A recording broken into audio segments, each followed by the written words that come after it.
আপুরা হাতা সেলাই করছে, একদম চিকন করে দেখো হাতার মুখটা সেলাই করে দিচ্ছি।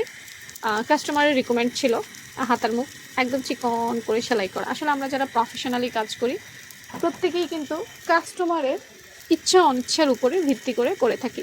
অনেক সময় দেখা যায় যে জিনিসটা ভালো হয় না, অসুন্দরও হয়, কিন্তু আসলে এটা কিছু করার থাকে না, এটা তো আমাদের উপরে ডিপেন্ড করে না, তাই না? কাস্টমার টাকা দিবে, কাস্টমার যা বলবে আমরা সেটা করতেই বাধ্য। কাস্টমারের কিছু নিজস্ব ডিমান্ড থাকে।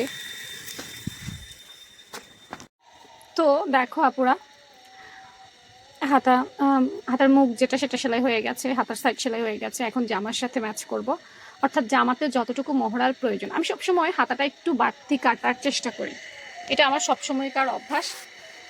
দরকার হইলে বাড়তি নেই কেটে ফেলে দিই। এবং এই যে দেখো এই হাতাটা এখন আমি ফিনিশিং দিচ্ছি, আমার যতটুকু দরকার ততটুকু ফিনিশিংটা আমি এখন দিচ্ছি, এবং জামার সাথে ম্যাচ করেছে কতটুকু সেটা দেখে তারপর তালপাট কেটে নিয়ে তারপর সেলাই করে থাকি।